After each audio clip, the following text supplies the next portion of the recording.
దర్పల్లి మండలంలోని వివిధ గ్రామాల బీజేపీ నాయకులు, రైతులు కేంద్ర హోంశాఖ మంత్రి అమిత్ షా ప్రోగ్రాంకు భారీగా తరలి వెళ్లారు. సందర్భంగా దర్పల్లి మండల అధ్యక్షులు జిర్రా మైపల్ యాదవ్ మాట్లాడుతూ నిజామాబాద్ జిల్లా ప్రజల చిరకాల స్వప్నం పసుపు బోర్డు ఏర్పాటు కావడం జరిగింది. జిల్లా కేంద్రంలో పసుపు బోర్డు కార్యక్రమాన్ని కేంద్ర హోంశాఖ మంత్రి అమిత్ షా చేతుల మీదుగా నేడు ప్రారంభం జరుగుతుంది. ఎంపీ అరవింద్ ఎన్నికల్లో ఇచ్చిన హామీ ప్రకారం పసుపు బోర్డు కూడా ఏర్పాటు చేసినందుకు కృతజ్ఞతలు తెలియజేశారు. అమిత్ షా చేతుల మీదుగా డి శ్రీనివాస్ విగ్రహ ఆవిష్కరణ మహోత్సవం కూడా నిజామాబాద్లో నిర్వహించడం చాలా ఆనందదాయకమని అన్నారు. కార్యక్రమంలో దర్పల్లి చుట్టుప్రక్కల మండల బీజేపీ నాయకులు, రైతులు అధిక సంఖ్యలో పాల్గొన్నారు. రూరల్ రిపోర్టర్ ప్రసాద్, దృశ్యం న్యూస్, దర్పల్లి మండలం. ఈరోజు నిజామాబాద్ గడ్డ మీద పసుపు బోర్డు తెచ్చినటువంటి అరవింద్ అన్న గారికి ప్రత్యేక ధన్యవాదాలు. ఈరోజు ఇందూరు గడ్డ పసుపు అడ్డగా మారబోతుంది.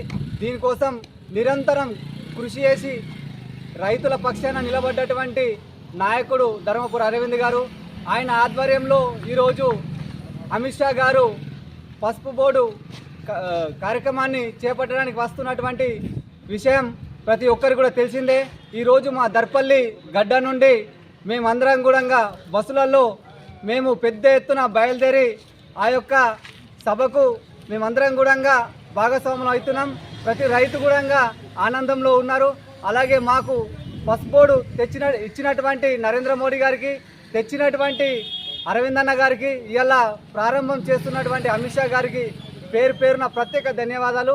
రానున్న రోజుల్లో ఇంకా మంచి కార్యక్రమాలు అరవింద్ గారు మొదలుపెట్టి రైతుల పక్షాన నిలబడే నాయకుడిగా ఎదగాలని మా దర్పల్లి మండల శాఖ తరఫున అందరం కూడా కోరుతున్నాం. ఇది రైతుల కోసం నిర్వహించినటువంటి కార్యక్రమం. ప్రతి రైతు కూడా ఆనందంలో ఉన్నారు.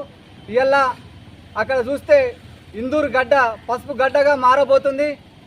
జై శ్రీరామ్, భారత్ మాతాకి జై. నరేంద్ర మోడీ.